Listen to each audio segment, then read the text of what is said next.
Hello, welcome to Golden Globes Theater. We're going on a nostalgia trip. A ninth-year-old Griff is what I was about to say. Yeah, I was 20 when this movie came out, so it makes me feel old as shit. I'm so damn nervous. This episode means so much to me. I didn't realize how much impact it had on my life. 9-year-old Griff, hoop earring because of this movie. Wanted the duster because of this movie. Wanted the curly mullet, which my mom was like, "You're getting a buzz cut." Thank your mom for that one. I will. I'll thank her for you. But Murray, this movie is too much to tackle for the two of us. Yeah, so we'll got a lot to unpack. So we're gonna have to bring somebody in to help us with the heavy lifting.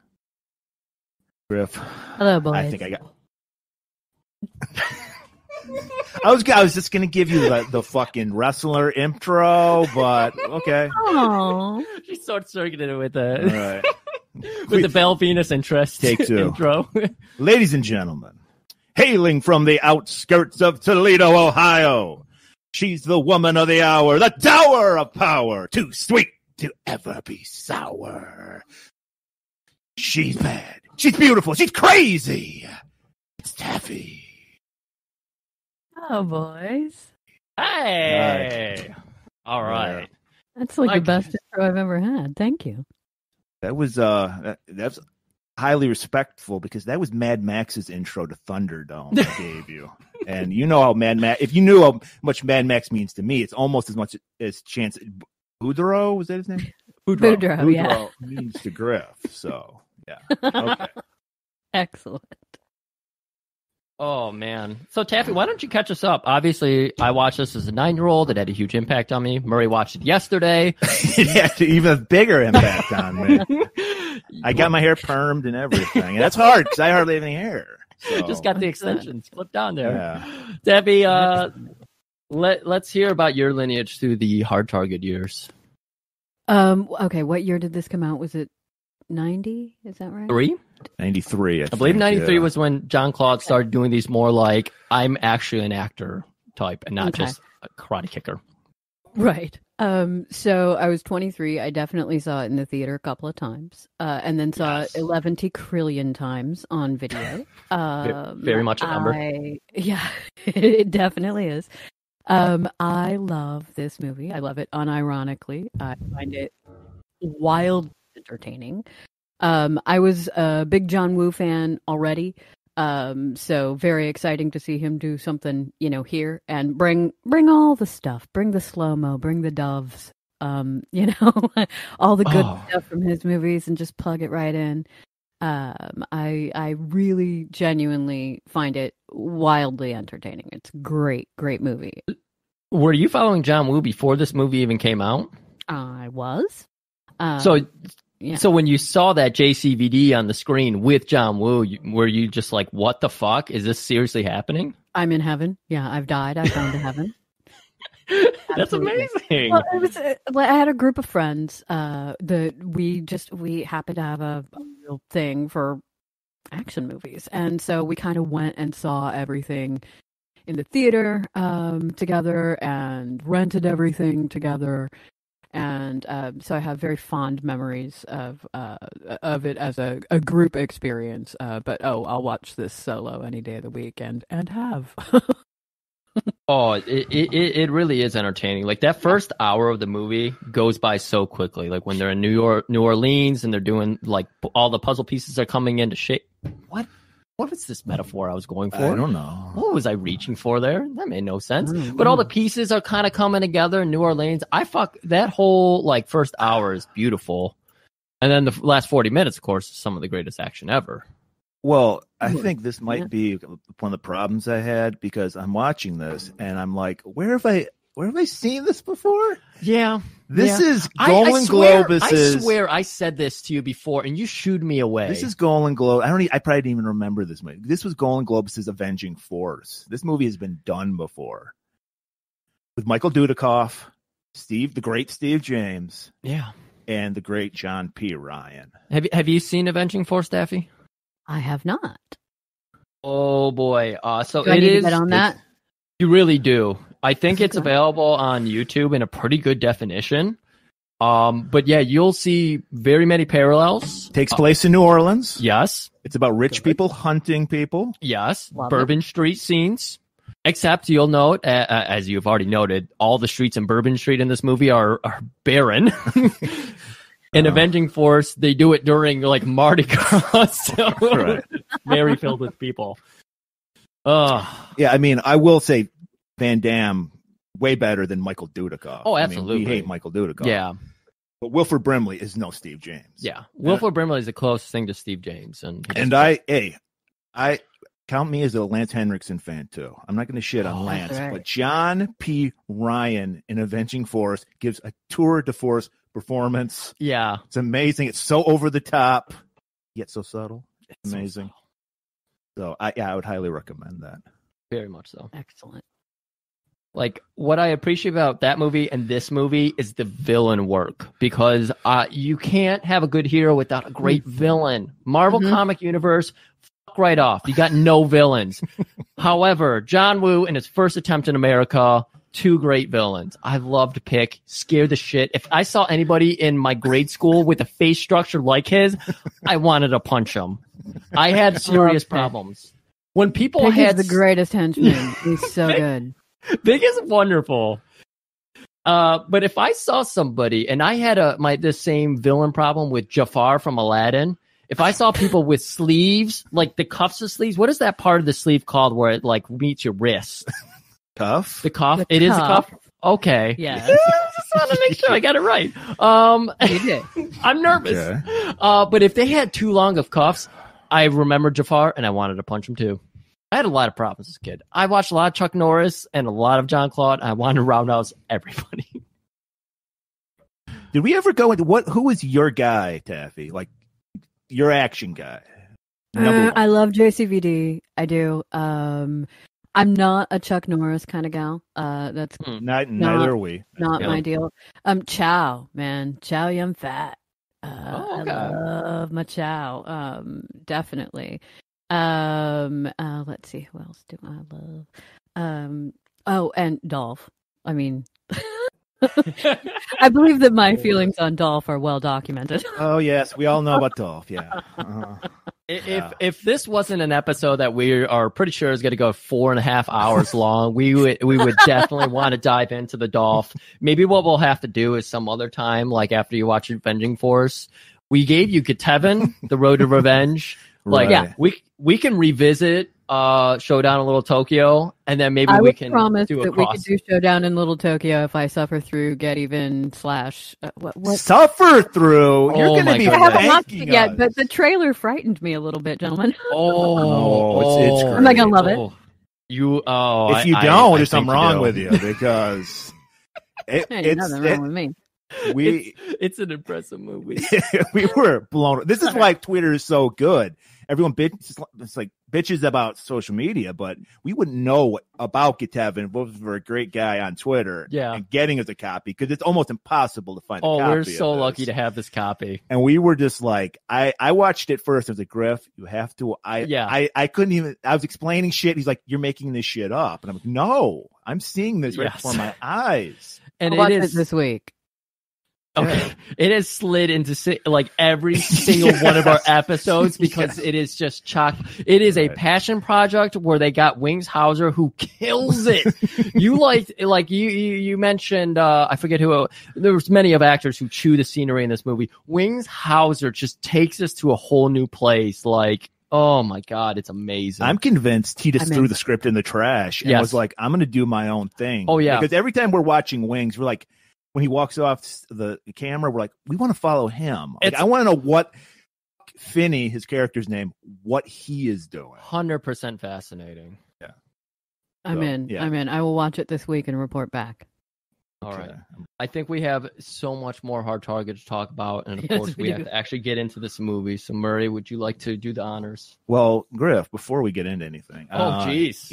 I just stretch it out longer. Unprepared bit. Thank you. This is Thanksgiving just happened a couple days ago. Yes, it did. So I think it's only fitting that we say what we're thankful for before we cut to the trailer. Oh, So I'll start with our guest of honor.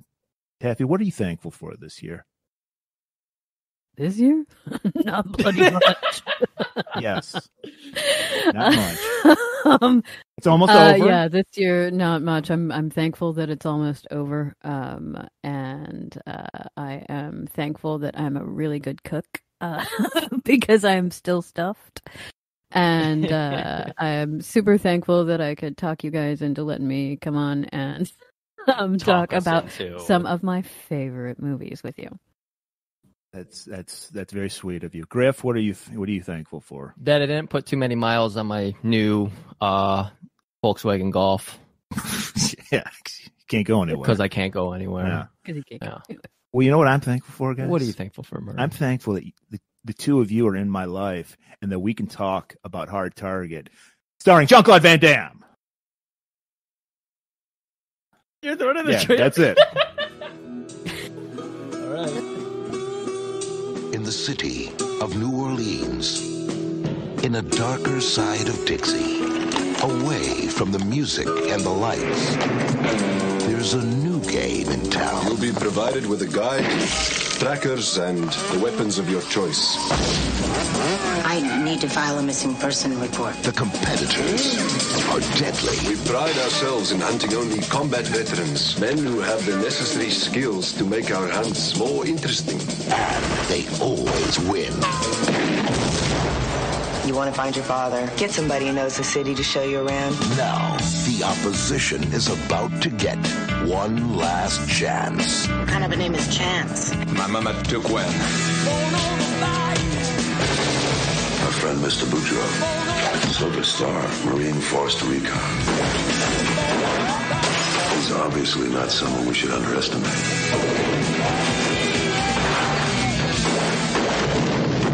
He's an annoying little insect. And I want him stepped on hard. We need to get out of here now. Ladies first. What? These men will chase after you. Mad at you for business or pleasure? Both. Look at it this way. You're gonna get to meet Elvis. Give it a rest, pal. Jean-Claude Van Damme is the Hard Target. You miss me? From internationally acclaimed action director John Woo. How's it feel to be hunted? You tell me.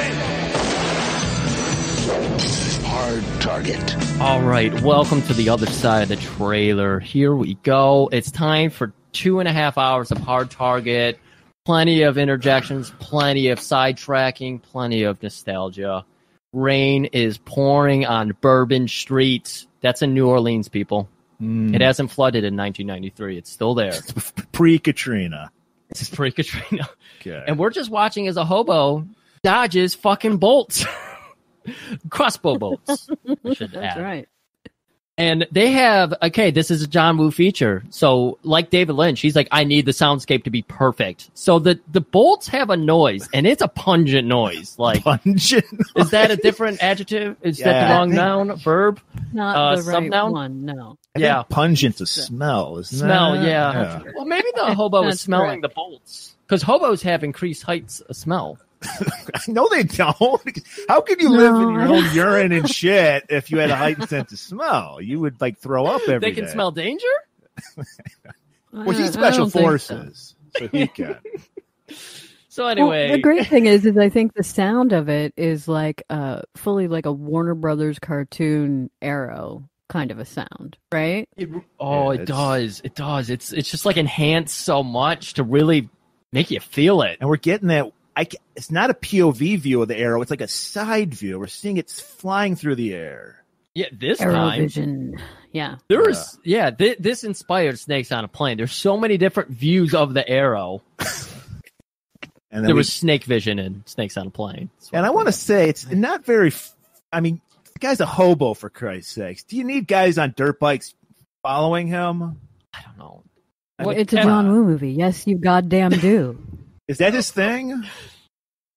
It's a Dirt thing, bike yeah. It appears in numerous of his films. Yes, Okay. correct. Okay. Well, I want to say that I was scared because before I watched it, I just put it up on IMDb, and IMDb says this movie's 2 hours and 8 minutes. And I was like, guys, I might just pretend I watched it and just let you guys talk about it. Come on. Because you know me, I like a nice tight 90-minute movie. That's the perfect length for a movie, especially action and horror. I agree. You know, It's true. And then I saw it was only an hour 36, but then when you take out the slow motion, this movie's probably an hour long because there's so much random slow motion. You did the math in here, Taffy, and it checks out. Yeah, we looked it up. Yeah, no, Taffy did math in the notes. No, I didn't do the math in that because I couldn't figure out how to, but I think we've got like a 45 minute movie if you ran all of the slow-mo like at regular mo. It's for sure absolutely extended just because everything gets these nice, long, lingering, beautiful looks, and I'm not opposed to it. But some of it is so random. Like I get for dramatic moments, but then like he's putting like the change. He's like drinking some moonshine, and I don't need to see that in slow motion. I'm sorry, I don't. John Woo is inspired by David Lynch, who just likes to linger on scenes to give you the vibe, to make you feel the tension. Okay, you know, it's okay. You just don't get it. I don't. I'm here to learn. You gotta let it flow over you. Exactly. Okay. All right. So speaking of flowing, our hobo is heading down Bourbon Street, and he's managing to elude all kinds of arrows and everything. And he gets to a riverbank, and this is where shit's starting to get kind of real because our villains pull up, and we just hear a guy mention like, "If he gets over the river, it's victory."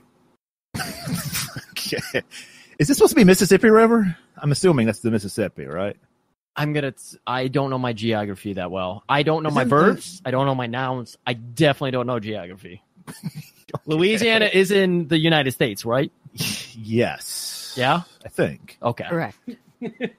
Okay. So this is when we finally get our hobo who has been, just like a greased watermelon, he's eluding everything. A greased watermelon. Taffy might get that reference. It's a Frank Reynolds reference. Oh, it is Frank Reynolds. Yeah, when they're in the pool. Okay. Yes. Yeah. Okay. So he ends up backed up to a tree where a fucking arrow finally gets him, and it gets him right through that dog tag, and he just rips it right out like you would do with an arrow, right? This is what anyone would do with an arrow. That's exactly what you're supposed to do. No, gentlemen, come on. No. Wait, what? What are you supposed to do? You hit you out with an arrow, you just rip it out. I may be a washed-up showgirl and a half-assed costume designer, but even I know that you don't go yanking the arrow out the way it came. Like, you're going to take out a bunch of flesh, you're going to bleed out instantly, and definitely no special forces dude would do that. You got to push it all the way through or leave it in there. You can't just go pulling that out. Okay, so it's like a shitty person. Right off the top, I struggled with my suspension of disbelief with that. I mean, we gotta suspend a lot of disbelief because I mentioned Marvel Comic Universe. We have the John Woo universe where every single gunshot is a massive explosion. Yes, every gas tank is like a Dungeons and Dragons gas tank where it has it looks like it's 2 gallons, but it has 100 gallons inside. Scattered across the floor and does 1d6 of damage per second. Of course, yeah, exactly. I love you.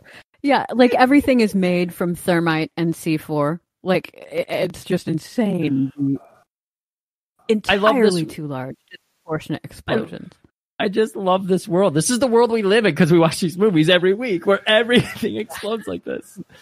So our hobo, of course, rips this arrow bolt. Well, it makes sense. Yeah, what she said makes sense. Is if you push the arrow all the way through, if anything goes all the way through your body, you're going to survive, and no problem. Naturally. We've learned that. Bullet goes through you. You're okay. We've learned that. So you're right. The hobo, again, like we learned, he just has to cross the river and he wins the game. We learned that from that mysterious voice a minute ago who is in the weird penitentiary fog. But as he's crossing the bridge, it just so happens that they gimmicked the bridge. And so he falls through one of the fucking planks across the bridge. And as he's trying to climb his way out, we get that arrow vision again, where it's just this arrow along a backstop. It looked like something out of Mythbusters, just following this arrow. It's slow motion again. And it finally pierces our hobo. I think he got out of the bridge though, because they got the body. I don't remember. Yeah. the guy shooting him, he looked like the guy that killed Scarface at the end of Scarface. He had like the shades, and he was like balding. I don't remember that. I didn't like him. Well, they brought him back. Because remember, he brought all the top hunters back. I'll give you the inside baseball on Scarface and Me. I saw that when I was like 12. And that scene when they cut up the guy in the bathtub terrified me. I turned off my TV and I went and played Tecmo Super Bowl. Right. I could not finish that movie because it was too scary. It? Well, I patented my whole life after Scarface. I can tell. So, you're always wearing white suits over here. Exactly. Always doing coke. And Joe Stelmetto, good at it. Good shit, pal. Nah, So, the hobo's dead. And we don't care because he's a fucking homeless person. Yeah. Who cares? Yeah, exactly. This is Trump's America. We don't care about the poor. We don't care. And then we cut to... I don't remember, Griff. What do we cut to? Oh boy, I barely watched this movie. Well, first of all, they talk to the man who murdered him because what we're learning in that scene, the guy from Scarface that you were so busy telling us about how he looked like the guy from Scarface, you forgot the details of the movie. He paid $500,000 to kill a man, and so I think it was Pick who talked to him. Taffy, can you confirm? I believe it's Pick. Yeah. Okay, so Pick actually, I lost her. Oh, Pick actually. Okay, I don't need to hear You'll get her back. Did you hear her there? No, I did not. So we might have to check your phone here in a minute. But Pick actually says to him, was it worth the $500,000? I'm gonna do awful Pick voices throughout this whole episode, so we're just gonna. That was really grim. I don't care for that. Yeah, I'm sorry. There's nothing good that's gonna be happening with my attempts of doing those. I can't do them. And so, $500,000. That's when we roll over to Nat coming into town straight from Michigan. And she's looking for Dad. And I guess she had guitar music there, though. Oh, you didn't like the music? It wavered back and forth between like weird faux Zydeco and what to me sounded exactly like the soundtrack music that the gang in It's Always Sunny used for their Lethal Weapon 5. And no, I did not care for it. I was fine with it. I never really noticed it, but after I read your notes, like there was a couple scenes I went back to just to see like how well you nailed it down, and not what I was like doubting you, but I was just like, oh my gosh, I got to see this now. Like a lot of the suits you were referencing and everything. That's all right. But yeah, I was cool with the music. In fact, I thought there were so many more super cut, like slow motion cuts of John Claude, like tossing his hair or walking into the distance, that I was going to get all of them and edit together a super just long him over like a Steven Seagal blues riff walking and do a video that way. But there wasn't that many. I thought there was a lot more. So it just feels like we look at him that much, doesn't it? I know it does. Again, this first hour like really speaks to me with all that garbage music and being on the streets of New Orleans. That was pretty good. That was yeah. So Nat has been corresponding with her father via letter, so she has his address. Which I looked up the address we find for her later. This street doesn't exist in Detroit. It doesn't. Well, first of all, there's no way she lives in Detroit. There absolutely is no way. In '93, she lived in Detroit. Right. No, she definitely didn't. And I gotta just stop you here and back it up just for a second. Oh, absolutely. For some things that you fellas may not have noticed or would not be aware of. When she's rolling into town, she is driving a convertible. Yes. The beautiful Yancey Butler, arguably the most gorgeous lady in action movies of this type. I think she's just lovely. She's got that long, dark hair. It's gorgeous. And she's driving a convertible. And her hair is down. No. Anybody with any length on their hair will tell you that is not only not possible to do, because it'll be flapping all over the place, but ill-advised because you will arrive in a shambles. And when she's got the glossy, perfectly laying down hair, and she has been driving in a convertible that does not check out in any way. That's complete and total bullshit. And I all mean, her eyebrows are perfect 2020 eyebrows. She has got some Lush, gorgeous, perfect boy brows. She looks wonderful. But this was a time, when I was like fucking mine all the way out and then just redrawing them on in like a very thin little line. You remember this, don't you? The ladies with the little. Yes, that didn't Madonna had that kind of thing going on? Madonna had that. Drew Barrymore Yeah. had that. All us bitches had that. I had that for sure. Yeah, and so She looks fantastic, but it's total bullshit that she would be driving a convertible with that mane untamed. And especially arriving looking like that. It's not. it's just like in all the movies when like women end up like fully dressed, end up in water or anything, and their makeup and and they come out and everything is just fine. It's the magic of movies. It's the magic. Well, of I movies. just love that everybody has a classic car. Like you never see somebody driving up in a Ford Taurus or some shit. You know, K car. Yeah. Right. Like, if this was Detroit, you should have heard the rust. Like, the muffler should have been falling down, Exactly. Like, well, there were some junky cars in there, and I noticed and I appreciate it because the sleazy guy, the Ron Jeremy looking dude, he looked like he was in Detroit. Right? Yeah. Yeah, And I was fair. Yeah. Oh my goodness! So, what ends up happening here is Nat. Nat.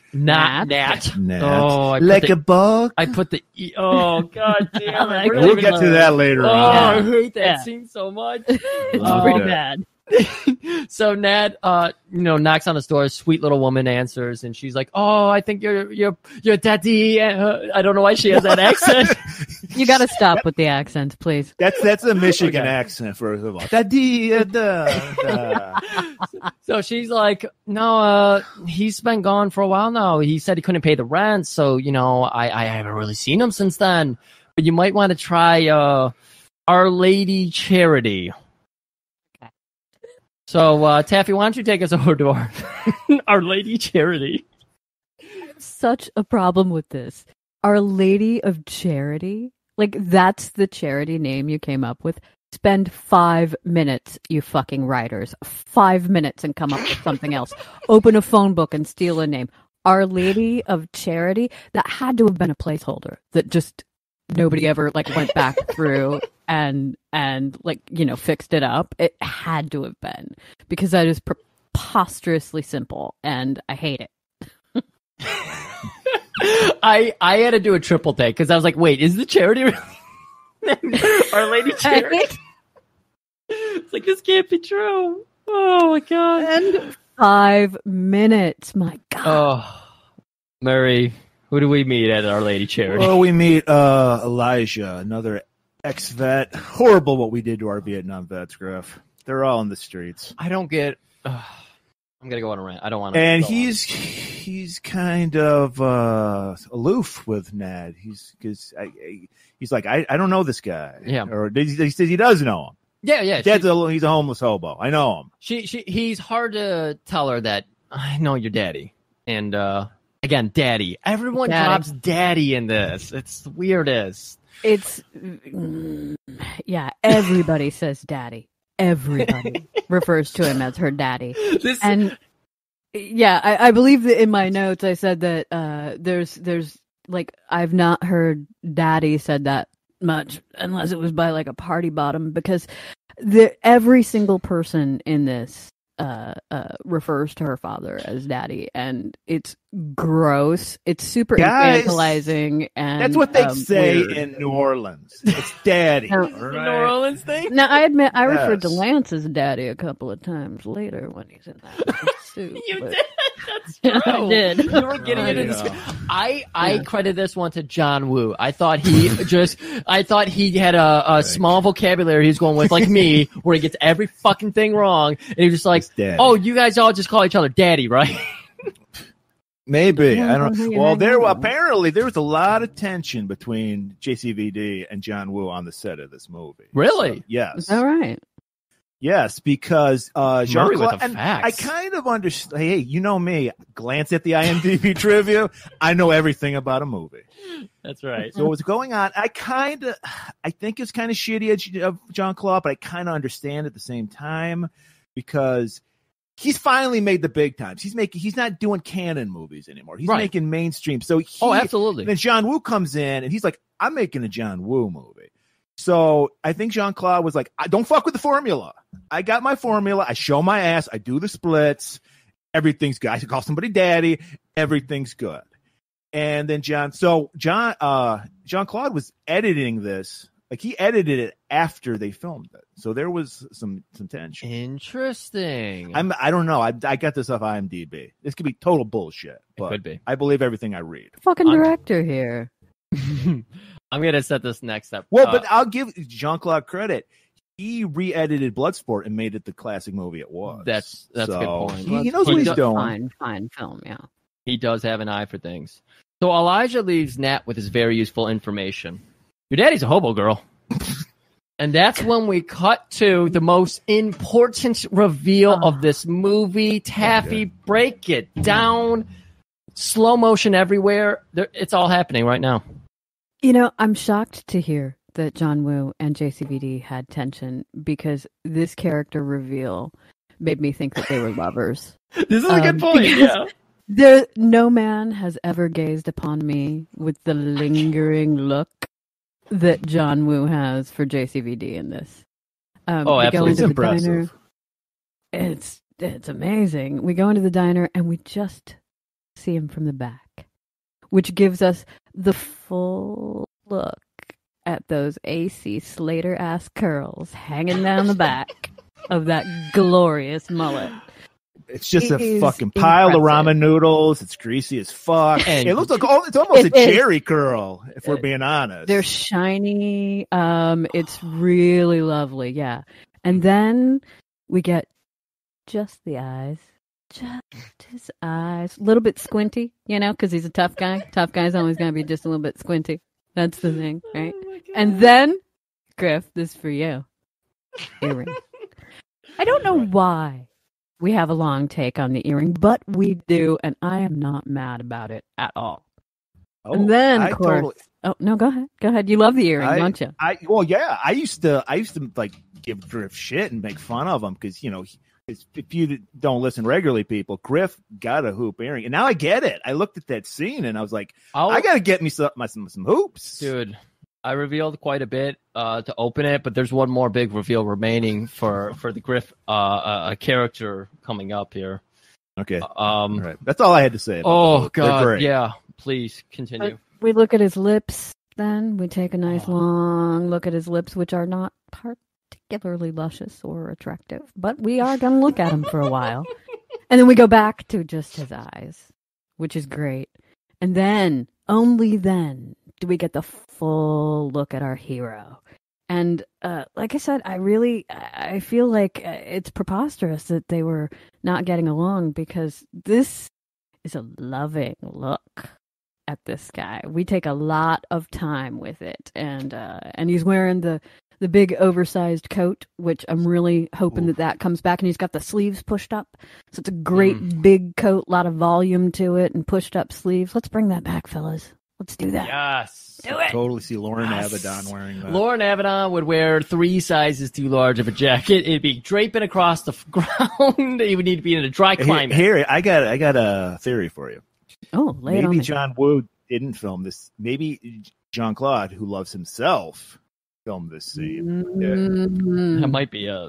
Maybe it was like a pickup. He was like, hey, I got to go back to a couple days of shooting. And it was just him getting in the diner. You know what? I'm going to choose to believe that. Oh, I like it. And they had, for time, they had to cut out the butt shot. Because he also did, his pants were a little... Splits. He was doing splits across... He was doing splits across the stools. One on one stool, one on the other. Of course. Little slightly overextended splits there. Very impressive. But they had to cut that out. The seat is saved. Yeah. Well, all the slow motion, they had to cut it out. Yeah.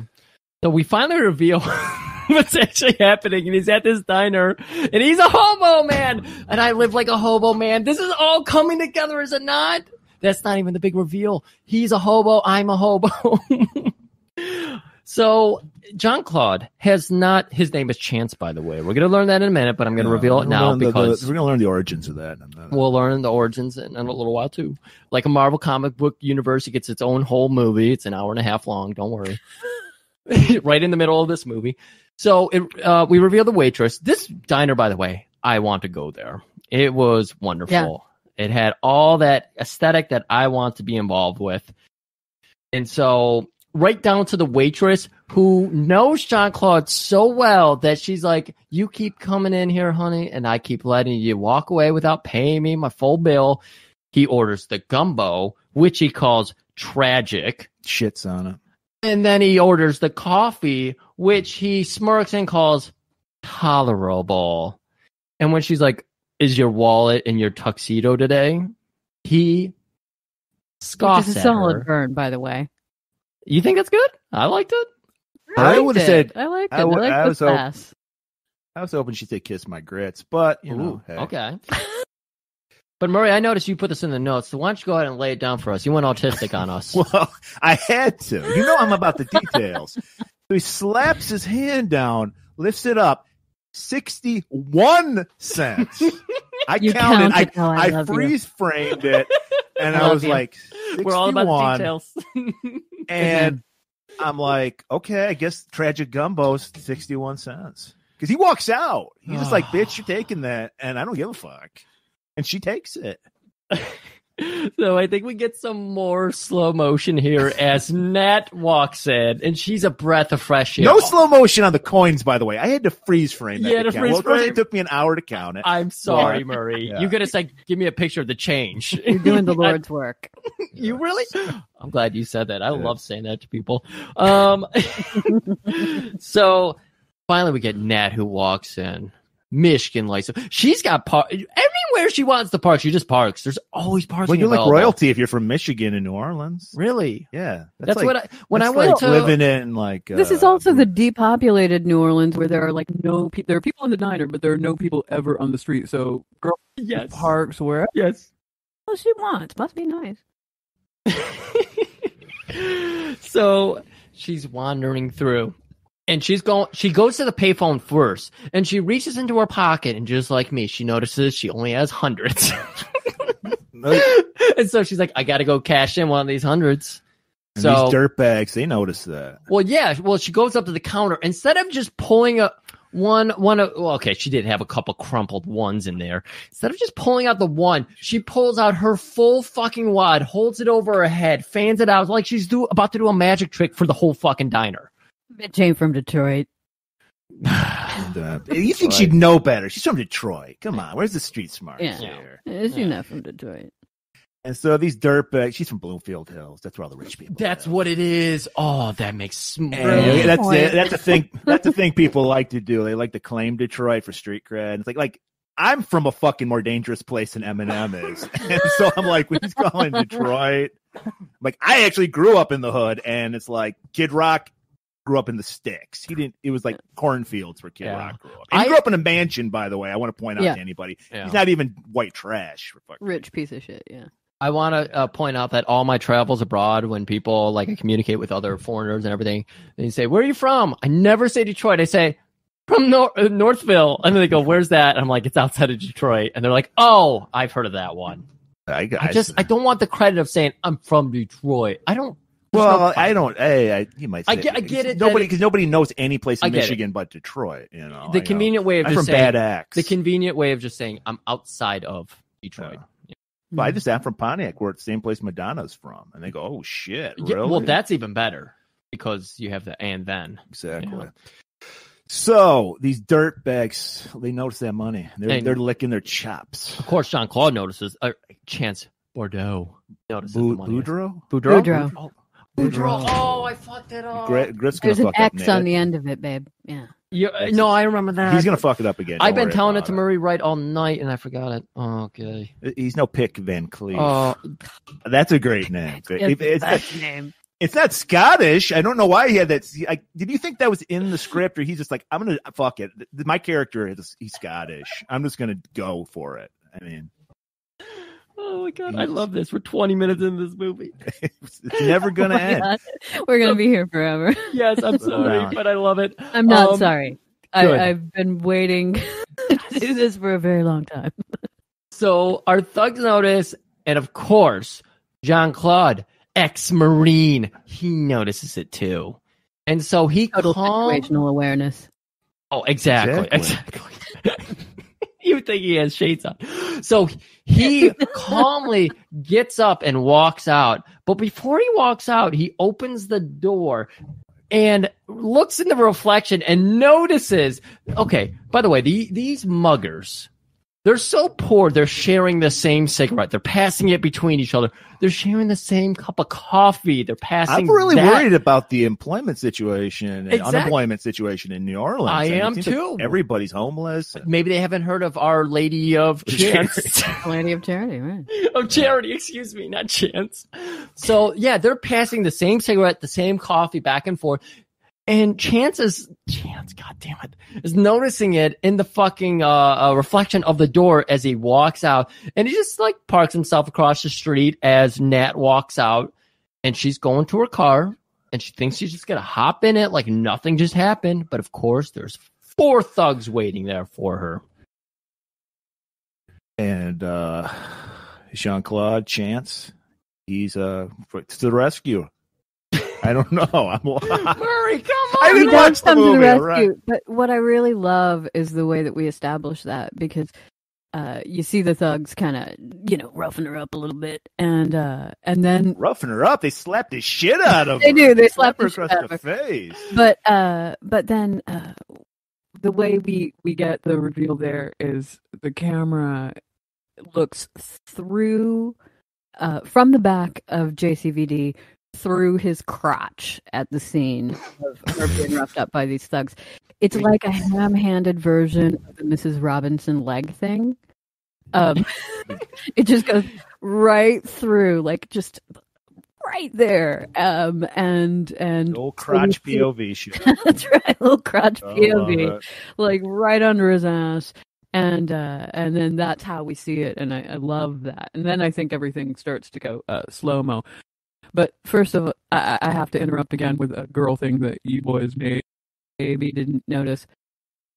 Yeah, I mean, we don't have the same eye for detail you do, so please. I don't know why she was hanging on to that ugly-ass shoulder bag that much. Like, oh my god, that is the ugliest purse, and she clutches that fucking thing the entire way through. Let them have the handbag, okay? Like, I understand wanting to keep your money and everything, but, like, oh god, that's the ugliest fucking purse. I mean, we've established she doesn't have the greatest of taste, so she's a Kohl's shopper, Again, she's from the mean streets of West Bloomfield. West Bloomfield, That's all she knows is Kohl's. They go to the Somerset collection. So I love this because JCVD, after that nice under the crotch camera shot, he finally approaches them and he confronts the first goon. Murray, would you like to hit him with this quote? Because I have fucked up everything. Take your big stick and your boyfriend and find a bus to catch. I thought he was going to say, take your big stick and shut up your ass. It's find a bus to catch. Yeah, baby, it's not big stick. It's pig stick. Was it big stick? It's a nice I'm reading. Yeah. Oh, I'm reading Griff's notes. I thought he said big stick. I can't understand this man. And I'm not going to lie, I thought it was that at first too, but I was like, no big stick around here. And then I realized that we've got some accent things happening. Yes. Because we're trying to pass off his Brussels situation as Cajun, which I don't even know where to get into that. But I love. They used to do that with Schwarzenegger all the time, like in early movies. Like they had like in Commando. When I grew up in Germany, we said, "Boy, George was good, George." That shit. Yeah. I always loved that. Let's justify it. But yeah, I believe that it's pig stick, and he's talking about the nut. Okay, I'll accept that. Hey. I'm not trying to be contrary, fellas. Oh no! I have the worst hearing. I've been to way too many shows. I put on closed captioning for everything, and but you know me. All that 80s hardcore blew my ears out. So, Chance sweeps that duster open. Oh, this is the most beautiful reveal ever. This comes into the final pedigree of Griff's upbringing. Because I wore sweatpants and like those athletic pants up until I was 12, and someone told me you can't wear those into junior high. I was like, what do you mean? You got to wear jeans. Come on. They won't let you into junior high, Hilbert Junior High, with sweatpants. And I said, oh, shit. So when I went to buy pants, my mom was like, here's these jeans. Like, bitch, I ain't wearing jeans. And so I am not kidding you. I have worn corduroy pants from 12 until 29 and a half when I finally bought my first pair of jeans. And you think subliminally it was because of this movie now? Is that what you? Absolutely. I mean, you just came to this like 15 minutes ago. No. When I watched this movie 2 days ago, I was like, oh my god, this is what made me say corduroy. Aside from the books, of course, but yeah, this is what made me think I need to wear corduroy. It's beautiful. I love it. Wow, inspiration. That's amazing. Yeah, they are not good jeans. They are some dad fucking high up, tight, weird crotch jeans. That was his thing, up right under the nipples. Yeah. You know? Yeah. They had to accentuate. Don't you think they accentuate the legs really well though? No, I do not. He needed in his defense, he needed them a little baggy because he's doing splits and like fucking roundhouse kicks. A lot of kicking. Kicking. Split your pants. Yeah, there's a lot of kicking. They didn't have jeggings back then, so they didn't have the stretch pants. That's true. That's accurate. But you know what I love best about it is the way he kind of pulls back that duster a little bit. Absolutely. The move of that is a gun reveal move, right? Like, right. Every other movie that would be a gun. But not JCVD. It's his leg. It's a gun reveal. Oh yeah, it's not the one we're talking This is I love it so much. This is like an 80s wrestling move reveal where it's like, oh no, Ron Garvin, Stone Fist. It's such a ridiculous reveal, but it works so hard. And again, put corduroy right in Griff's heart, and I wore him for the next 20 years. Then Chance, he just commences to get some of the sweetest tippy tap kicks we've ever seen. He's just roundhousing like a fool. Nat is getting hot. She's loving Kicking it. so much he could be in a Heart video. Yeah. Exactly. Sorry, those ladies kicked a lot. Yes. Well, yeah. No, Nancy did. Fair. Yeah. Oh, hey, my little I don't dog wanna has come to besmirch- visit me. Hi, Trix, get out. So yeah, he's just kicking like a fool. I mean, Nat's getting the vapors. She's like, "Oh my god, oh!" And then he like throws a guy through a plate glass window. He means business.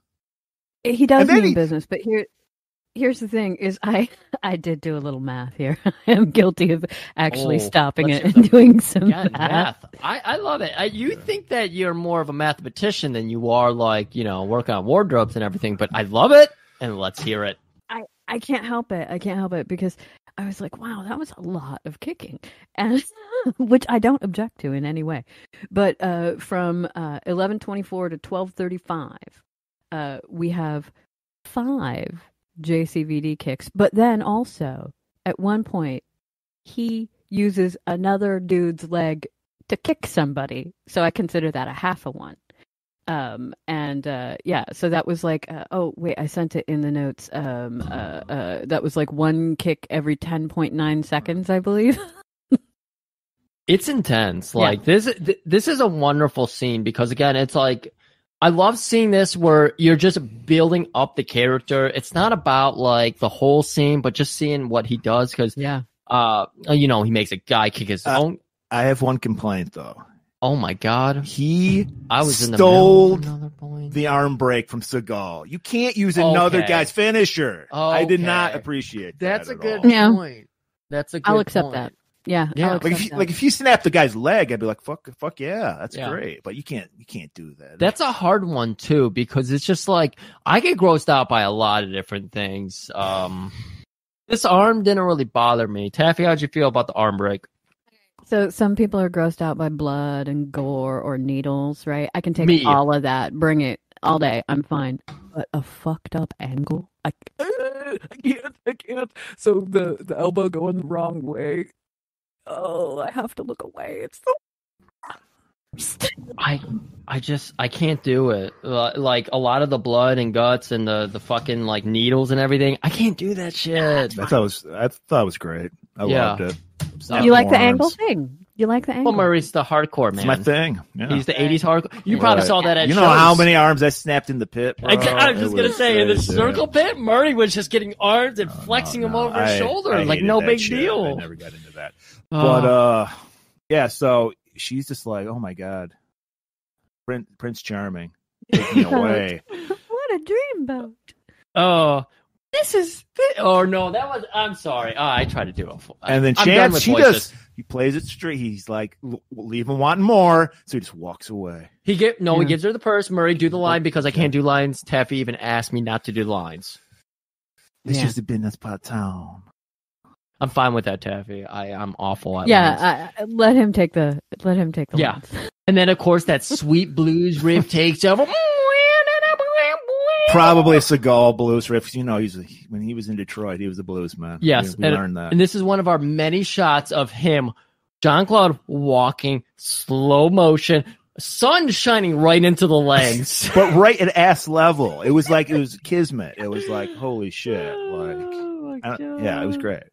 And we follow Ned over to file her missing persons with Marie, who's a detective. Okay, all right. Okay, Murray wants to say something. I have to ask everyone can answer this question. What do you think she's celebrating with that cake with the one candle? What do you mean? I thought it was her birthday. The saddest birthday ever? Yeah. No. I believe it was her. She's a born-again virgin, and that's her first birthday. Okay, Murray. Sure. Okay. Can you tell us what was happening a lot outside? to unpack. Can you kind of get into that? How did you come to that conclusion, Mark?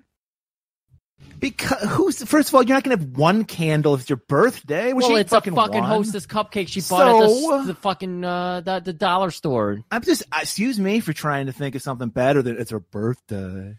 Okay. Well, we still need more reason than it's her 1 year. Maybe she was a whore, okay? And then she's like, I'm tired of the whore life. And she found Jesus in her life. And she's like, I'm a born-again virgin. Is this why she's... I noticed the promise ring she had on, all right? Okay. Those are the details I see. That is the details. I don't think either of us saw it, but you saw it. I did not. Yeah. I did not. Well, that's why that would explain why she's the only cop working, despite the fact that every other cop... What if there's no crime in New Orleans? Right. This police department in fucking New Orleans... totally empty. Just like the streets are totally... I mean, I guess it does reflect the fact that the streets in every scene in this fucking movie are empty. Completely devoid of people, especially at night, because it's not a city known for nightlife. And so if there's nobody in the streets, then I guess there'd be nobody in the police department, right? I mean, the police were boycotting outside. Yeah, they're boycotting's not the word. It's a strike. It was a strike. Excuse me. Police are saying defund the police. Oh, boy, Griff got the wrong word again. Let's get on this. This is a new voice for me. Yes.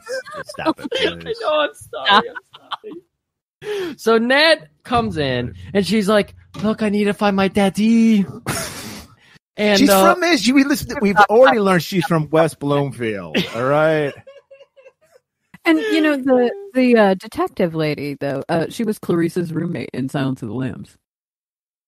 Oh, the actress's name was interesting. Nancy Lemons. Yeah, and I was like, I know her from somewhere, and it was Clarice's roommate. I'm sorry. Good. Go on. No, it's fine. No, do your thing. But So yeah, she's like, look, you want help? We're the cops. We're not here to help. All right, we're here to shoot black people, and that's it. You got a black person you need shot, and she's like, no, I don't. Eat it. I'm my daddy. I've brought no information. I'm a 27-year-old woman, and I brought a 20-year-old picture of this guy, and I have zero other information, and somehow I'm astounded that you can't help me. I mean, what the fuck? I know. What is her? And then the cop is like, look, we can't help you. You can't even protect you. Find somebody. Pay somebody to protect you, because that ain't my job. Go look. Right. There's a cake waiting to be eaten.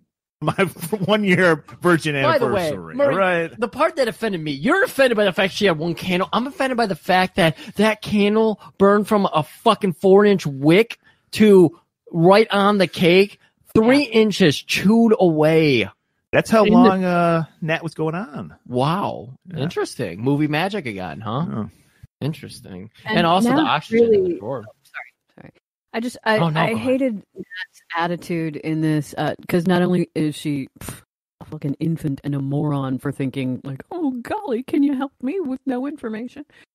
But then she gets all huffy about it at the end. She's like, oh my God.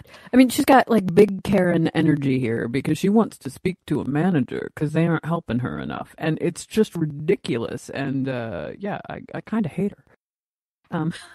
It's kind of awful. I hate her. You are not wrong. This is the first time I really watched this movie. Like, I've always enjoyed it. This is the first time I watched it for this and made notes for it. And I was like, oh man, she comes off awful in this scene.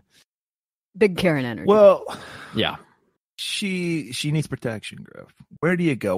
We've always said it a million times, but where? Well, Murray, she needs to go check out the Hobo Hangouts. Is what Marie? It was Marie, right? Detective Marie.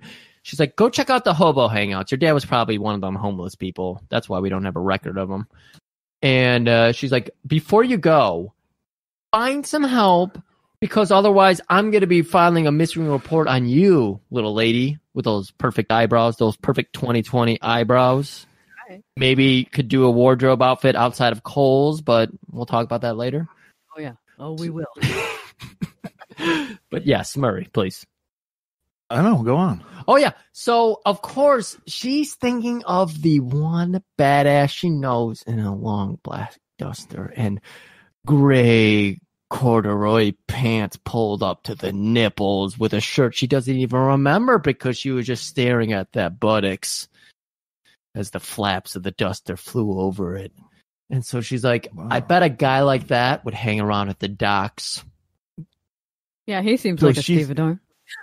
Yeah, she's in the Bad Boys group because we've learned we literally 3/4 of the movies we've done. Whenever you go to the wharves, the docks, the piers, whatever you want to call it, bad shit is happening. There's always drug deals. There's always crime. So, yeah, this is the first time we've seen something decent going on, though. Well, I don't know. It depends on how you feel about unions. I'm for them, so. Well, these guys aren't. Yeah. Chance isn't because he's a lone wolf. He doesn't have time for unions. It's true. He doesn't pay his dues. He's a big 1A guy. Someone tells him to fuck off. He breaks their neck. So that comes up. So he's like the guys that are waiting out. Like we just established, unemployment's a huge issue with New Orleans at this time. So guys are lining up to get these jobs to go on these fucking deep. They're probably what's that show where they fucking get crabs and lobsters and shit that people watch. Deep sea fishermen or deep something? sea fishermen. They're doing that shit. I don't know what it's called. And so TV in years. Yeah, Deadliest Catch. That's Deadliest Catch. I haven't. Why had TV in years? Yeah, same. And so he's waiting there to get called. You pointed out in the notes, Griff, freshly wet mullet. He sprayed it. Oh no, he looks like a wrestler. He's always fucking wetting that mullet before his big scenes here. But the guy's like, "Hey, you owe us $217 in back dues." Murray, there's 12 people called. He gets called up, and he gets his chance to go up there and be like, "I can't do it next, and I'm sorry." He gets his chance. I like that. He's like, "Oh, thank you for the chance. I'll hop aboard the ship." And he's like, "Oh shit, Chance, and you've got back dues. You owe us $217 on the dime." Chance's like, "Well, I'll make the money on the ship." And he's like, "No. That's not how unions work, dog. You pay your dues before you go out on the cruise, brother." Okay. Well, that's going on. We see that convertible from Michigan rolls up. Yeah. Okay, we're gonna have to stop and examine her outfit for a second here, if you don't mind. Please do. Yeah, she has stood up. Well, yeah. Please. Oh my God. So, JCVD, he's got a shiny face and a shiny mullet. So we're looking at him, and then when she pulls up, she's got that hair finally reasonably for a convertible, pulled back into a total Yes. horse girl style French braid down the back, which is very impressive. Difficult to do. But again, the infantilization of her, like, what are you, 12 with that big French braid? Come on. And she is wearing, the only words I have for it are she was wearing shorts. Yes. Yeah. Cuffed. An oversized blazer, which the sizing is appropriate for the time. I mean, we were wearing our shit real big then. So she's got some roomy ass shoulder pads and a wide lapel in this. But it comes with the matching cuffed almost to the knee walking shorts, which I don't understand the whole short suit. And then beyond that, she's wearing virginal white tights underneath. Now, if you're not a nurse or playing a naughty nurse, you don't need to be wearing white tights past the age of 4. It's the strangest choice. I don't understand it at all. I hate it. Although her sunglasses are cute. Yeah. I would wear those. So do you think maybe this was a reach to make sure, like this was insurance to get Chance on board to help her? Maybe that's what was it. Maybe she was like, he's into these like very young looking women with these weird shorts and oversized suits on? That's gonna get somebody. No, you need like something low cut. Like a Babe in the Woods kind of bra. You gotta. You want. No, she's doing it wrong. And okay. You need to go more sexual as opposed to cover everything up and make it look weird. Maybe she's trying to look like a child, so then he'll have pity on her. It's her upbringing, of course. Because we learned that Chance is very chaste. He doesn't have any sex in this movie at all. No. So yeah. So maybe that's it. I don't know. Okay. Oh, sorry. The point is these two are very awkward in this scene. Very awkward. One of us has just had his heart broken because he can't go live on a ship. This is me. Again, this is me. I want to go live on a ship. I want a houseboat. I want to go do that lifestyle. So Chance doesn't get to go work on a boat for the next 2 weeks. And we actually met them before, but Nat does not get to hire Chance to take her around town.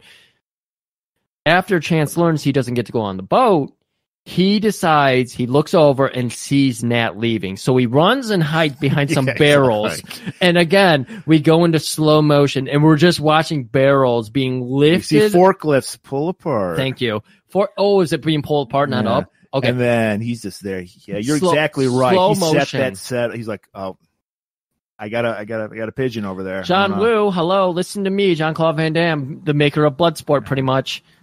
Do this shot of the forklifts moving Were there aside. like doves flying behind them? I don't know. There's so many in this movie. I actually don't think there were doves. Taffy? Doves? Pigeons in this scene, and we get doves later. And then more pigeons again. Does that symbolize anything? Like, is there different, like, And I pigeons, don't know. doves? Don't ask me. Like, it could, but I think it's just that he likes some birds in slow-mo. As a Why not a canary or something? As a 33-year-old wannabe houseboat man, I would love it if pigeons just like scattered whenever like I made a grand entrance. I would love that. I want that. I would love it if I could shake my bouncing and behaving hair and have it turn into 100 ravens too, but that's not happening, is it? Oh man, I met a raven when I was in London. They're fickle. They are rude. All right. So he's like, I got one on the hook. Again, I'm sorry to do this to you, but I love it that Nat is making her same face always that she's making in this movie. It's either this gaspy, like aw, duh, yeah. or like, oh no, everything is wrong. But it's like the same. Yeah, there has. I feel so bad for Nat. There has to be a lot of her scenes on the cutting room floor. I'm sure Jean-Claude's like, nobody paid to see this chick. They paid to see me. Maybe. So he just cut her out because she's non-existent. I don't even understand their relationship because weird. Why is he risking his life for her at all? Why did they she have want no to chemistry? Yeah, but her face. She has the one facial expression throughout the entire thing, and it's sort of that somewhere in between doe-eyed innocence and, oh, I'm so confused and frightened. And it's basically like the face that what's her name had in Scream the whole time. Eb Campbell. Yeah, Nev Campbell. Like that, just sort of like slightly pinched, slightly afraid, slightly innocent face, and it's the only game she's got, and yeah, I hate it.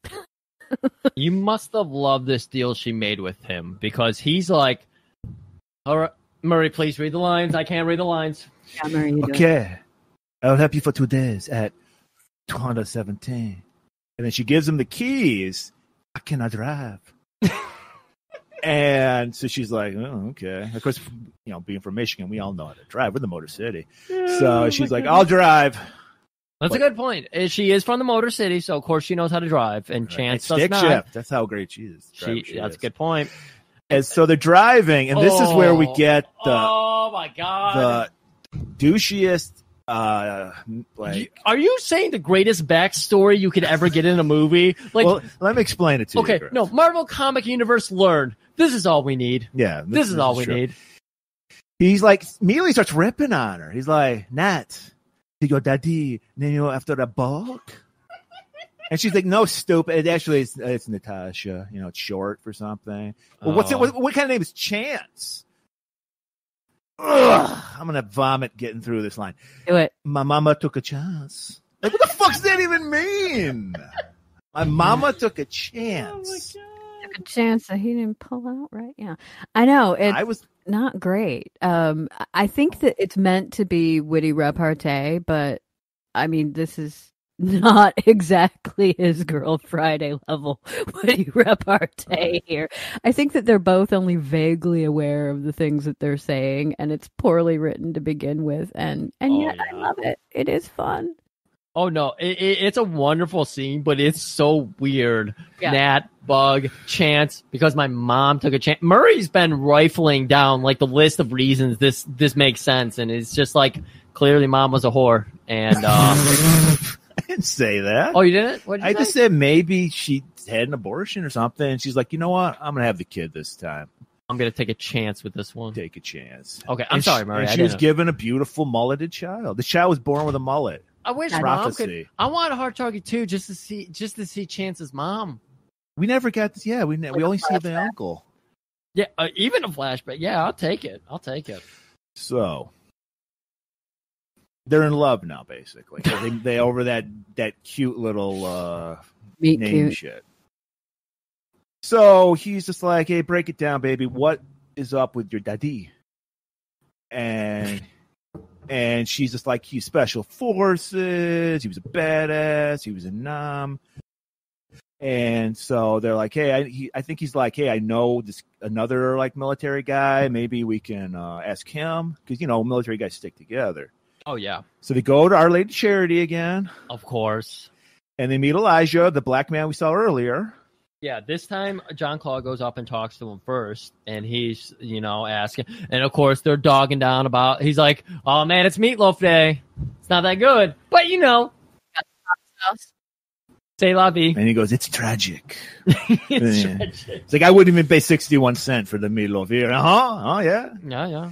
And so he's like, oh, she's like, like you said, she gets that confused look. Like, I talked to this man earlier. Well, when Nat walks up and Elijah notices her and goes, you, you. Yeah, I blew you off earlier. Yeah. I got some info for you. I would say the line, but I can't say the line. I know your daddy.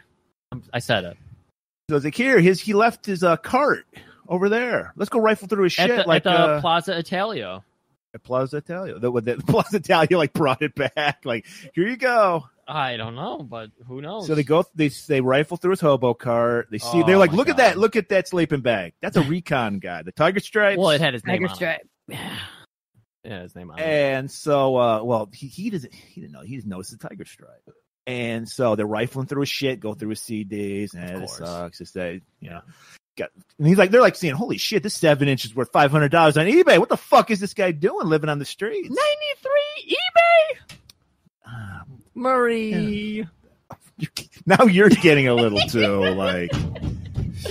Look, I've had a bottle of wine. And then they notice all this filthy porno shit, and they're like, "Well, your dad was into some crazy shit." Like, no.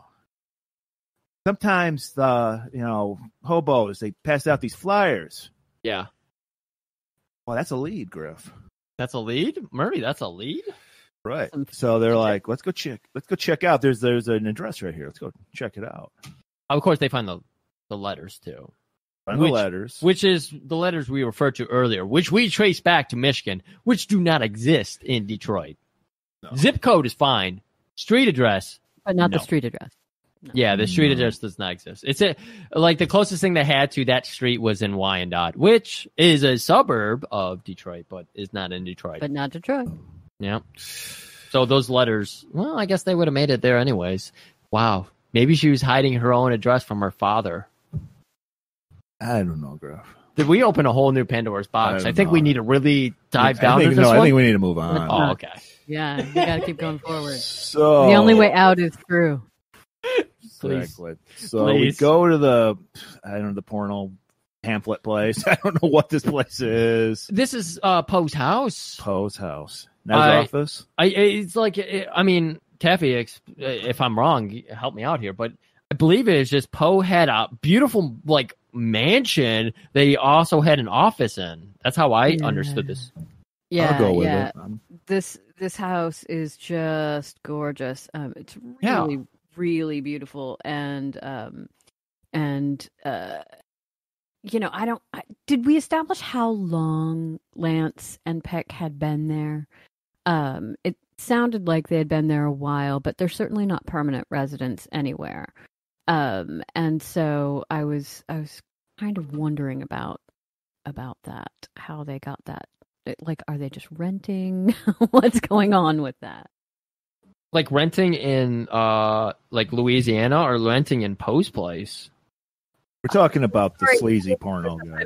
I'm sorry, I'd skipped ahead in my mind to. Okay. Oh God, forgive me. Yeah, no, Poe's house. Oh no, I know what you mean though, for sure. On that house that they have, because it's fucking amazing. I think they just have houses everywhere. I mean, this guy's raking in the cash, doing this dangerous game shit. So. Yeah, well, he's doing the face down there. I apologize. So yeah, no problem. We're in Poe's house, and we get Lance in a suit, which I love. And we get one of my favorite lines ever in this, which is "Wakey, wakey, you fat fuck." Oh man! I just think that like that is so beautiful. It makes me Taffy. Happy. We appreciate your excitement, and we'll go back to you when we get to this line, which deserves a double serving of. But we're still even before that, because this is where John Claude brings Nat to here. Because the Flyers, he recognizes the Flyers, and he goes to Poe's place. And oh my God, you have to forgive me. I see now that there were two fine. pages of my notes that were stuck together. This is why I have it. Yes. Everybody needs to understand, if they've seen this movie, there's too many notes for this movie because it's that impactful. There's too much to cover here. Yes. So it's Nat and Chance arriving first, and they go right up to Poe, and they're like, I can't. I want. You don't have to accent. say an accent, Griff. I know. Yeah, you can just speak. As soon as I think it, it's like I want to go to my awful JCVD accent. Use your accent. I will.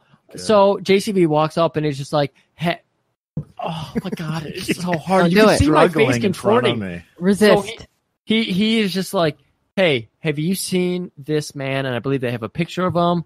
No. Oh, I don't see pictures too well. I got face blindness like Griff. He's an idiot. And he's like, okay, well, how about names? Do you know names? Doug Binder. And he's like, nope, don't remember names either.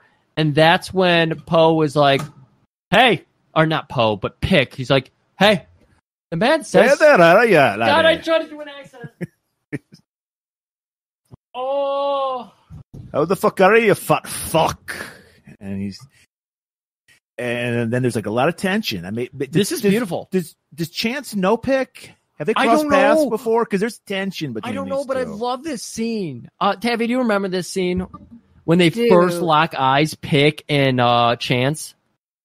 Yeah, and I feel like they don't know each other, but they know the type, right? Game knows game. Game knows game. Yes, that's 100%. exactly what it is. And It's Pick, man, that guy, he's so good. What is the actor's name?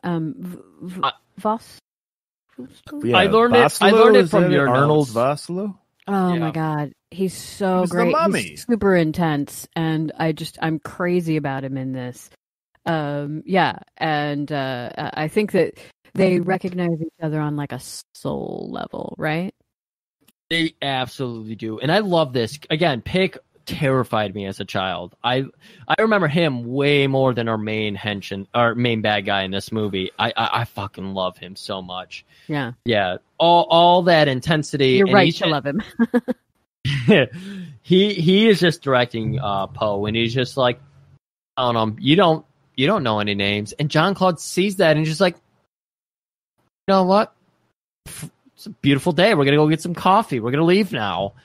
And he has to usher Nat out. Nat is like trying to ask questions still. Like, we need to go ask these people some more questions. I think they know something. And he's like, you need to shut your mouth. Yeah. Or you'll get yourself killed in my town. And so they just, as soon as they walk out the door, a cop just aimlessly walks up. Hey, I've been looking for you guys. Your dad? He's dead. We found his body, burned horribly. Are you gonna eat that? And then he just fucking takes off. Are you gonna eat that? What did they have? She had andouille sausage. Exactly. It's exactly what she was eating. And he just takes off. It's the worst little bit of Basil expositioning in there, where this guy just appears out of nowhere in the right place for 4 seconds. We literally never see him again. Nope. And it just to get things moving in the right direction, it's just ridiculous, and I love it. It's so wonderful. And they hear, because they go back to the police station, and this is where Maria's telling them, was this where they were telling him? No, I think they just leave. They say your body was found in an abandoned building. Yeah. Burned beyond recognition. All we got are his dental records. Keep going. Yeah. I don't know why they would know who his dentist was, but I don't know why the homeless guy had a dentist. Well, he was in the. I think it was because they had his military records. Yeah, that's fair. Yeah. So, Poe, he's sleeping. It's like Pick shows up at Poe's, and then he takes off, and then he comes back again with Fushan. Is that what Matt Henriksen's character's name? Yeah. Okay, so they show up, and I guess Pick was like, he let Fushan know, like, hey, man, there's these people looking around. So Fushan had to, see what was going on. Yeah, had to bring in the big guns, had to report and bring in the boss. I love it. So they wake him up very nicely by severing his ear with a pair of scissors. They Van Gogh his ass.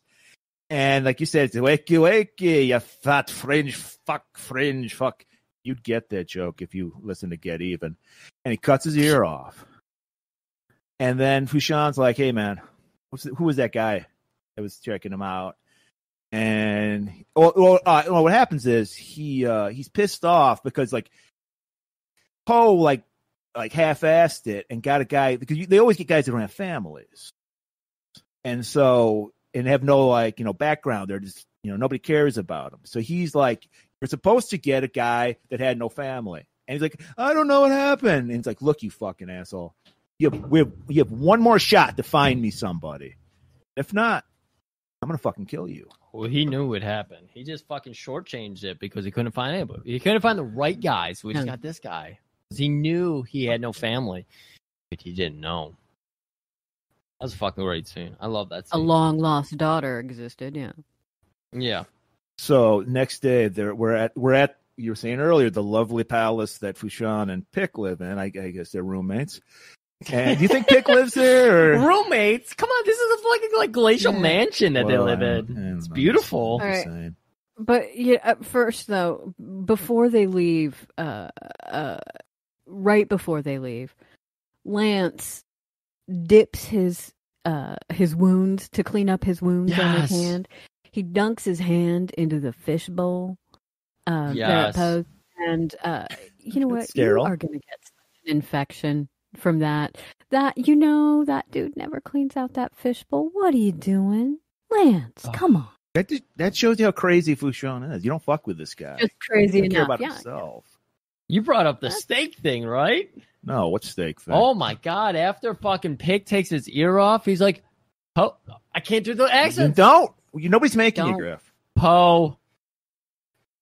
If I come back, struggling in front. I'm trying so hard. Poe, if I come back here, I am taking off a steak.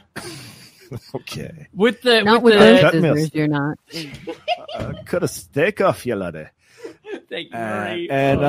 So yes. So we're back. They got connections. They got the files on Chance Boudreaux. They found out who he was from Poe. They did. And they're reading it. And so we learn, of course, like all great action movie guys, he's a Vietnam vet, even though Jean-Claude Van Damme would be 15 when Vietnam ended. But they took him young back then, Griff. It was like we were desperate around 74, 75. Yeah. So they were special forces guys that were 15. And so they're like, wow.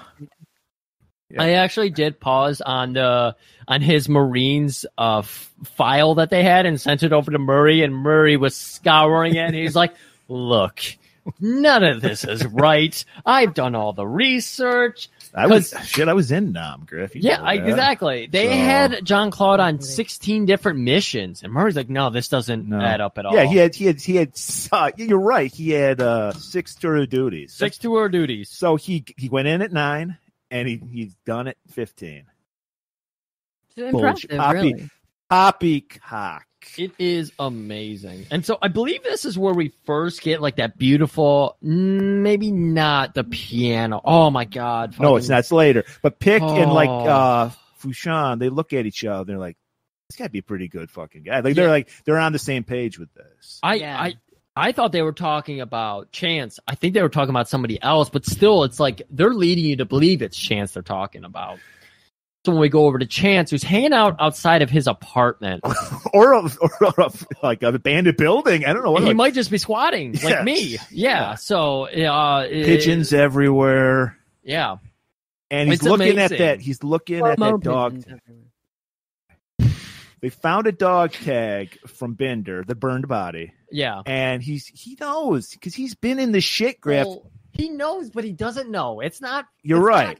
It's not floating to the front of the and cerebral. Then a bird like coos, and that's and he looks over. It flies over to his dog tags, Marie. And he sees there's 2, and they're always come in pairs. Little John Woo action for you here. Dog tags always come in pairs. Yeah. We all know that. Yes. And if we didn't, we're told that. We're hammered over the head with it. Yeah. Hammered over that. Now that I'm an adult seeing this movie, I watched that. I was like, I get it now. John Woo is holding your hand through the entire movie. He really is. He's like, take this pigeon wing.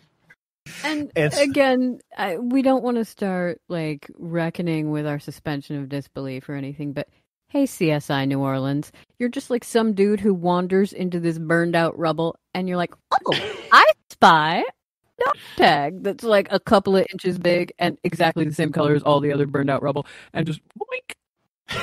Owen's writing on that. I have to think that he was having some sort of Beastmaster-esque telepathic communication with that bird that was turning him on to where it was. Do you guys believe that?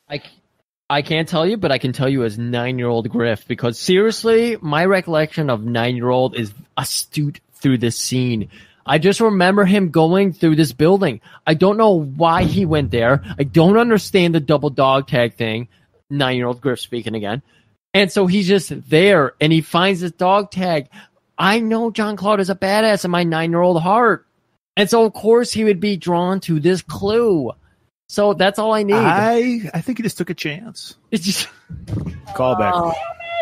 Stop. So he just won. He just dunked on us. Just dunked on us.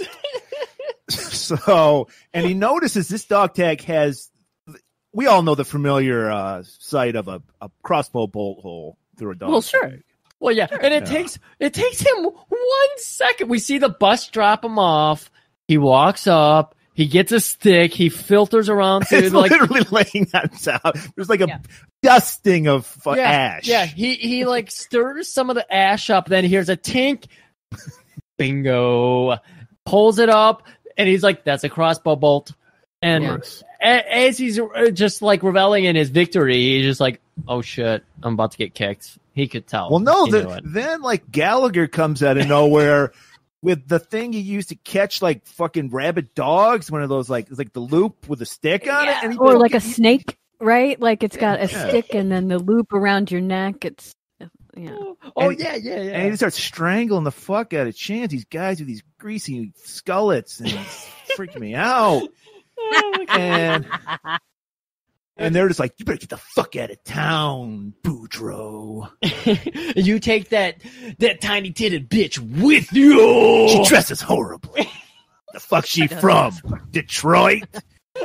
And then they knock him out. And then next thing you know, we see him being brought in. He assaulted, and they arrest Chance. I don't know what happened. He is at a crime scene, I will say. But still, he did walk into a. Still, come on. This is another John Woo cut of like, wait, what the fuck? How is he getting brought into the what police transpired off camera there? Because I can't piece together how he wound up being brought in for. Yeah, it doesn't make any sense. But that's. Okay. I think they had to bring him in because Nat. Where is she staying at? She's just hanging out at the police station. We don't know. So I think it was just a way to get them all together again. Because he's like, yo, daddy. He was murdered. Like Angel Town, she's probably hanging out with the old lady. Okay. Did not die in the fire. It was murder. Well, Murray, please. I see a quote in here for me. I can't read the quote. But yeah, that's you said the line, you just didn't say it in the quote. Okay. But so they're like, cops are like, well, fuck, do our job for us. We don't care. We're on strike, you know. So they just blow them off. They're like, we're not going to investigate any of this shit, but we're going to let you go. How about that? Yeah. And he's like, okay. We're all going to handle this evidence with our bare hands. Yeah. We're all just going to hand it back and forth and have a look and not lick it, you know. Exactly. There's no point of taking this seriously. Your dad was a hobo. Your daddy was a hobo. We're not going to find him. Daddy was a hobo. Yeah. Very much. This scene, the next scene with Faushan, this was a great scene. This is a fantastic He's scene. playing piano, but he is so fucking intensely playing it, Griff. It's like he's fighting the music. He's like trying to control the music. It's moving through him. He's got 1,000-yard stare, and he's banging it out on that gorgeous grand piano. And this is where I feel like it would be more appropriate to say daddy, because I like the Lance Henriksen. He's also wearing some great shoes in this scene. If you catch when he turns around on that piano bench, he's got some really awesome, like two-tone, really good-looking shoes. So I'm excited to check it out. Like I went back and looked at the scene, but I didn't notice the shoes. That was the one thing I missed. He's making this piano his bitch, basically. Yeah, he is. He's just destroying it. And while that's going on in the background, Pick, who's like, he handles everything. Because he's too big for this shit. He doesn't talk to the customers. Like, these two have a mutual respect, but it's like, you talk to the customer. I get this wholeheartedly. It's like, you talk to the customers, I do all the fucking heavy lifting over here. Right. And so, like, he's just breaking it down. He's just like, you pay us $250,000. And then you can kill whoever the fuck you want to, laddie. And he's like, this like fucking asshole. This kind of guy that owns a brand new Harley and rides it on the weekends. Dude, he's such a fucking suburban commando. Nice Hulk Hogan reference there. Okay. I could have told you that this new client's a chump just based purely on the jacket he's wearing. What's those interesting big sloppy shoulder pads and those way too wide lapels. Yeah, just. It's a Trump suit. Let's just say. Why did these guys get this? Why were they signing on to it? Because he had the money. Was it just about them? Were they just about the money? Well, this has to be the thing, because we've already learned that they're so comfortable, moving around the world, in this operation where they kill people for money. They had to be so comfortable with this guy. You're obviously gonna be a chump. It's no big deal. We've dealt with chumps before. Well, this guy's like, look, I've been to Epstein Island. I know how to keep a secret. There's this creepy shit going on. So, I'm sure Yugoslavia during the late unpleasantness. I love that. Exactly. It's a hostile situation. And, Total. and Pick, you don't think Pick doesn't do his background search? He's a professional, Griff. Pick's got it all handled. And this is plus they get the money up front. They don't care if he's a chump. Oh my God! If you have the cash up front, fuck it. And remember, this is like a Donald Trump Jr. situation where it's like they do all the work, and then they're like, "All right, shoot that beautiful elephant right there." Just, they pin it. So this is basically what they're doing. Just bringing that up just reminds me that I was supposed to go to Africa this year, and I hate you for that. I can't stand that. I'm trying to put it into perspective, all right? I know. While that's going on, we're cutting back to Poe. Job. And he's auditioning a guy for the next hunt. The guy doesn't know it. And lo and behold, it's Elijah Babel. Yeah. And why? Well, he knows it. He knows he's going on the next hunt. Well, he's thinking he's going on the next hunt. Well, he just thinks it's like a job interview or something because he brought him in. And he's like, wait, really? Yes. Well, he does tell him what he's going to do. Wait a minute. Elijah didn't know he was coming in to hunt a man? No, not at the first. No, not at first. He needed that $100. And he's like, yeah, I'll talk to you about whatever. Probably thought he was going to have to suck a dick or something. Oh, my God. I'm mixing my names here. I thought Elijah was the rich person in a weird suit. Elijah is, of course, our friendly he's hobo. our guy. Yeah. I'm sorry. I got my names mixed up. And so, so we're cutting back and forth in between the Elijah. We're still hearing that piano, by the way, throughout this whole fucking thing. I haven't played a piano like this since my last acid trip. It took me back to Red Brown in the Miami Vice episode. He's just staring. He's not enjoying it, Griff. He's just fucking taming this fucking wild beast of a music. Murray, 1,000-yard stare. If you've ever played the piano, that's how it is. I have. 82 keys. All I do is I put heads on pianos. You Griff. have 10, I don't. You're right. Samurai Cop you have callback. 10 fingers, 82 keys. You have to tame that bitch. Well, he does a great job of it. I love it. I'm like, whoa, shit, I don't want to fuck with this guy. You seen the way this guy plays piano? You don't want to fuck with him. That's all I do on acid trips. I just play the pianos for 9 hours. And so it's like, look, this guy's like, well, what happens if I get caught? Don't worry about it. We got everything covered. We got the ME from the police. He just makes up shit for us. He's like, oh yeah, this guy's been shot 5,000 times. Doesn't look like me. It looks like he was poisoned. It's like, we got it covered. Just give us the quarter mil. Yeah. And he's just like, well, okay, I guess so. Any day above ground is a good day for me, bud. You're gonna get that joke when you watch Get Even. Get Even one. So we set it up, and then Poe is like talking to Elijah, like, look, there's you want to make some more money? I got some things I can have you do. And this is what he's thinking it's gonna be a sex thing. Yeah, and it's like $100 is just the tip of the iceberg, bro. Yeah, like you're gonna meet us here, just the tip. and we're gonna. Yeah, exactly.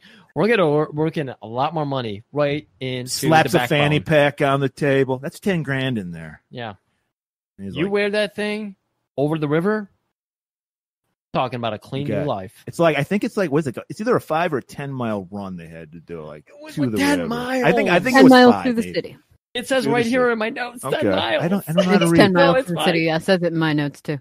Isn't that insane? Like, run 10 miles. I don't think I could do that. These people will be on dirt bikes. Shoot me. They will be on motorcycles. They will be on helicopters. They will be in it's the fucking. most, like I said, Jurassic it's like Park. Donald Trump Jr. It's the most gamed fucking game around. It really is. They brought like the fucking horrible poaching African lifestyle to Louisiana. Exactly. Correct. And like they're gonna cut off Elijah's horn and grind it up and use it for Viagra. So we've got a whole lot of bad, Murray. Whole lot of bad. We know what the bad guys are up to. We know they're hunting poor people. That's horrible. I like that this movie is teaching us that. I think Trump said we shouldn't do that. Shut up. He just throws it out there, and people are like, that sounds pretty good. I like that this movie is teaching us that even homeless people have value. And so you said it so much more eloquently. Yeah. Thank you. Murray.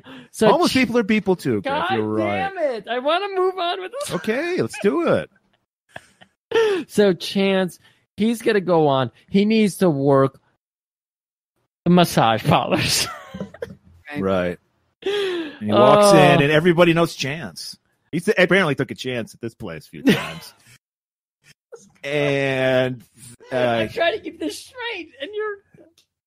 And so she's like, "Oh, Mr. Boudreaux, hey, rub and tug." He's like, "No, I don't have time for that shit." and so he just barges into where Poe's getting he's getting a nice massage. This guy's under a lot of pressure. So I don't get this. Yeah, like the fucking secretary, the front office, the front desk. Sure, she's just like, Mr. Bordeaux, of course, just do whatever you want. Well, they know him. Yeah. He's a frequent.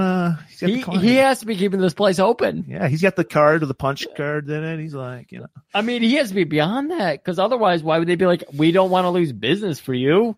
Just fucking do whatever you want. So he just creeps into Poe's room because he knows this is Poe. 4:00 every Tuesday, he gets his massage. That's his me day. 4:00. Little spa day. It's a spa day, right? He's getting a facial. He's getting he goes in, spa day, gets a massage, gets cucumbers, gets the facial, and then he goes over. So that's the thing. He's got cucumbers in his eyes, so he can't see Chance. Chance is tippy toes. And he's just whispering. He's like, I can't wait to go get my po' boy, my fried po' boy. And Chance just pins him down. All right. And is this a line he says, Griff? Yes, it is. Looks like you're short in ear, so you better listen very carefully. It goes up to his other ear, and he's like, who was that very strange-looking man with the receding hairline? And he goes, it's Pick! Pick! He immediately bitches out on these guys. Really? Well, I'd be scared. He obviously never seen Fushan play a piano, because I would be scared to ever cross that guy if I saw him playing a piano. Oh, my God. If you ever... Sure. Yeah, exactly. If you ever sip in a glass of white and you're watching that man play piano, I'd be terrified. I just real quick want to step it back to the massage situation that's happening here. Because one, he's face down, which I think is probably not the way he would be in that situation. And two, like, she's got that little towel under her hand because she doesn't want to touch that sweaty, nasty, gross guy. And absolutely, such a seamless transfer between her delicate little hands working on this guy's neck, and then like big meaty JCVD hand, and this does not even notice, and that gives me pause. Well, are you saddened to the fact that JCVD has these tiny little hands? Because we know that as a fact. Like, me and Murray have done this research. We've met JCVD. We try to get him some hand surgery so he can have meatier hands. Okay, I mean, I get it. It's like, how do you not notice that? How do you not notice that?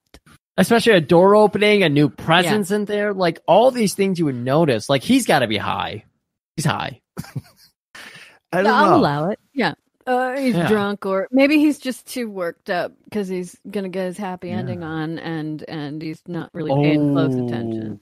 Maybe that would have been a greater cut if she was like doing the tug with the rub and tug. Okay. And then Jean-Claude's like, step back. There's a cut of hers and him telling her, like, he's like, you know what? I think there's a load for two here. And then she's like, I'll call in. I'm sorry. I'll call in for backup.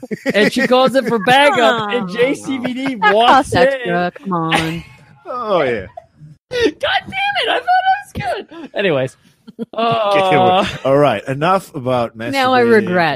Now I regret bringing that up. I apologize. I'm gentlemen. sorry for trying to bring sensibility to this script.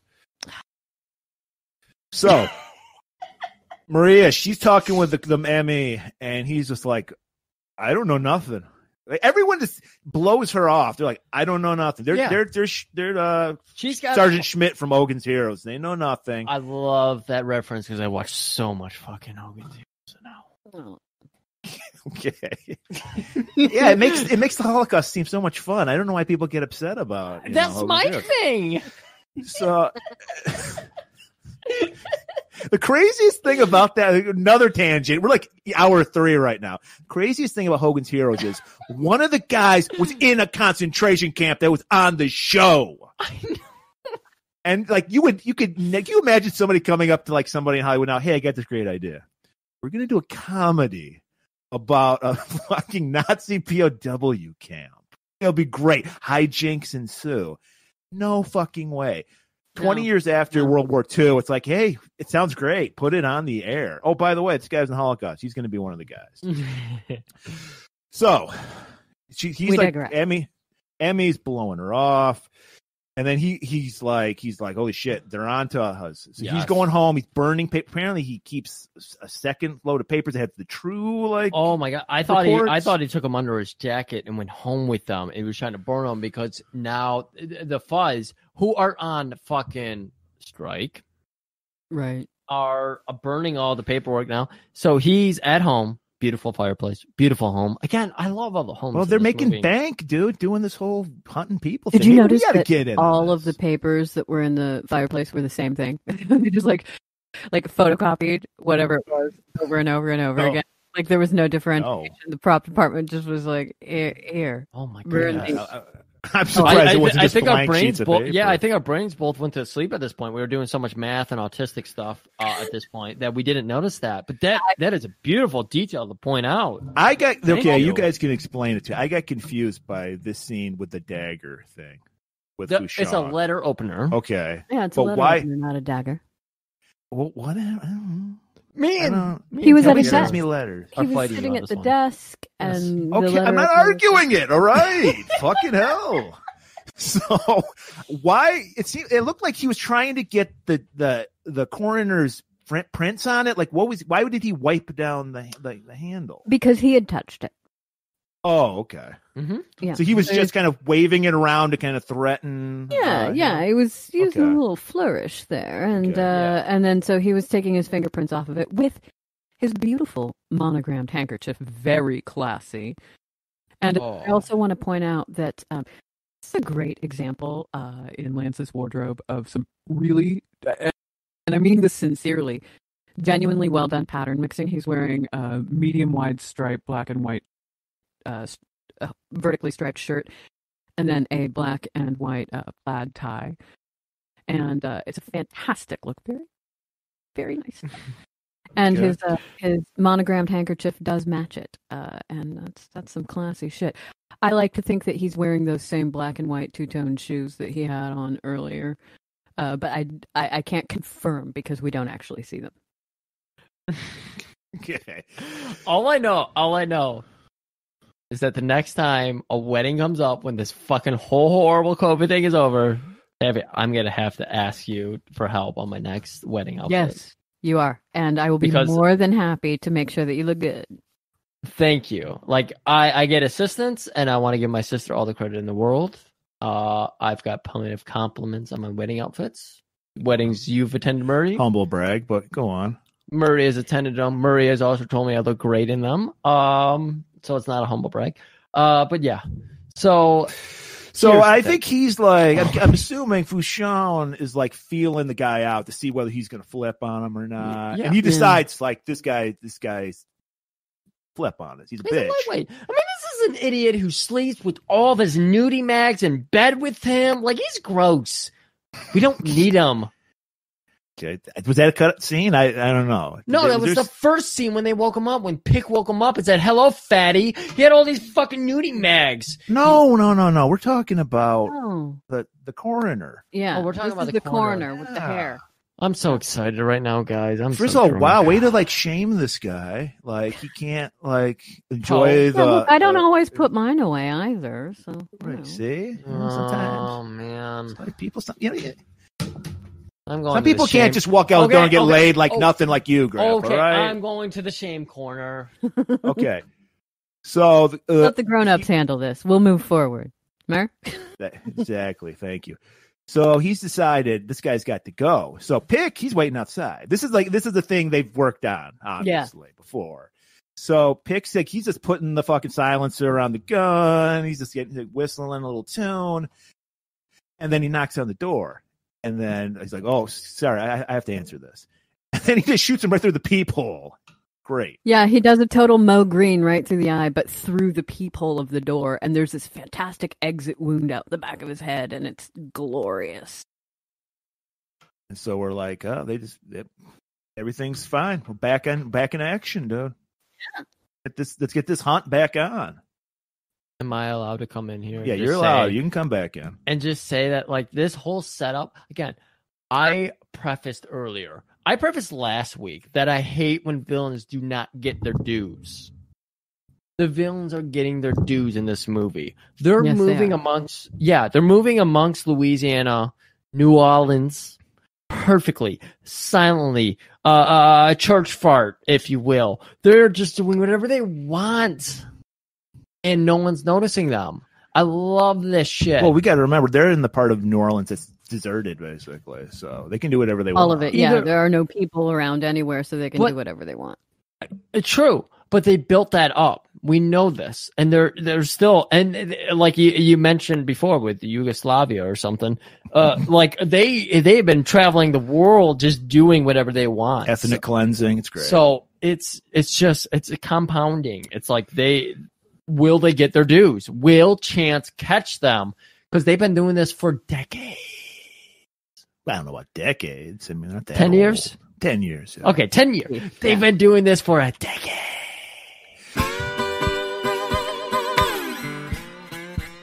We will pick up with Elijah being hunted in a few days here, but when you're talking hard target, you know it's bound to go long, and this episode ends up being somewhere in the 4-hour range, so we'll see you in a couple days, part 2.